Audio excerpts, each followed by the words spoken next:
Saudara Wakil Ketua Tim Kampanye Nasional TKN Prabowo Gibran Habibur Rahman menanggapi pernyataan Komite HAM PBB Bresweli Ndiaye di Jenewa, Swiss terkait netralitas Presiden Joko Widodo di Pilpres 2024 lalu.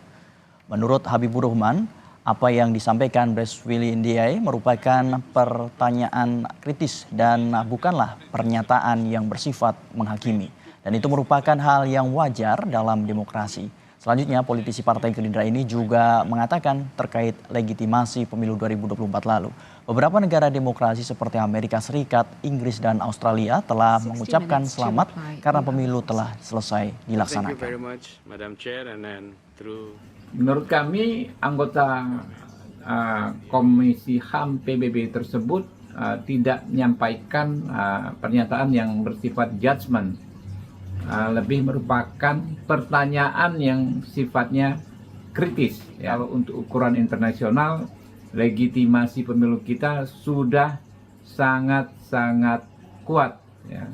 Sehingga nggak perlu ada yang dirisaukan. 1-2 orang menyampaikan pertanyaan, menurut saya itu adalah hal yang wajar, ya, di era demokrasi seperti saat ini.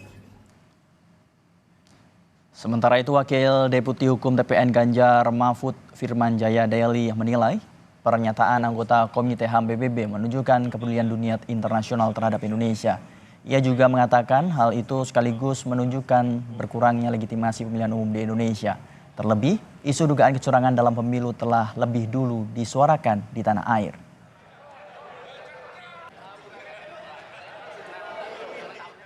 Bahwa dengan adanya pernyataan ini, apalagi bersifat internasional dan berkaitan dengan sidang resmi Dewan HAM PBB, maka ini menyentuh soal berkurangnya, hilangnya legitimasi pemilu Pilpres di Indonesia. Semakin menumbuhkan atau semakin meningkatkan kehilangan kepercayaan dunia internasional terhadap penyelenggaraan pemilu.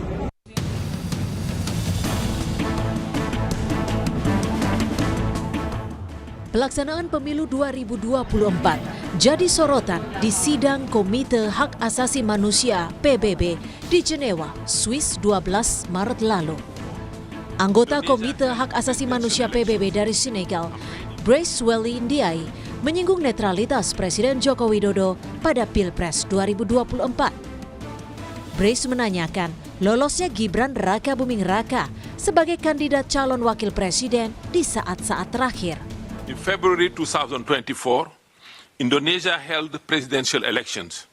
Campaigning took place in the aftermath of a last-minute court ruling that changed eligibility criteria, allowing the president's son to join the ticket of the front-runners in the election. What measures are in place to ensure that high-ranking officials, including the presidents, are prevented from unduly influencing the electoral processes? Are allegations of undue influence under investigation? Pertanyaan mengenai netralitas Joko Widodo pada Pilpres 2024 nyatanya tidak dijawab oleh perwakilan Indonesia yang dipimpin oleh Dirjen Kerjasama Multilateral Kementerian Luar Negeri, Tri Taryat. Ia justru menjawab pertanyaan perihal kebebasan beragama, pengerahan militer di Papua, hingga hak politik orang asli Papua yang ditanyakan Ndiaye bersamaan dengan kasus netralitas Jokowi.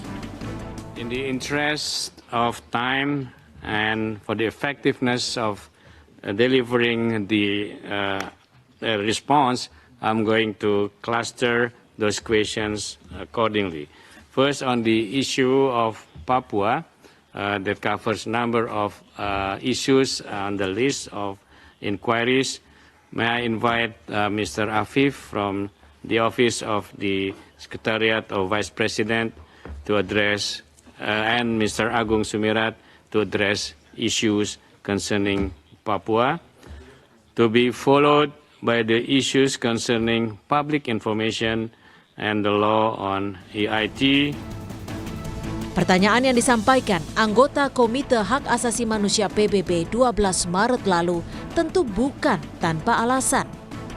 Dan di tanah air, rencana membawa dugaan kecurangan pemilu melalui hak angket DPR ataupun ke MK juga tengah dipersiapkan. Dan ini menunggu penetapan hasil pemilu resmi dari KPU 20 Maret mendatang.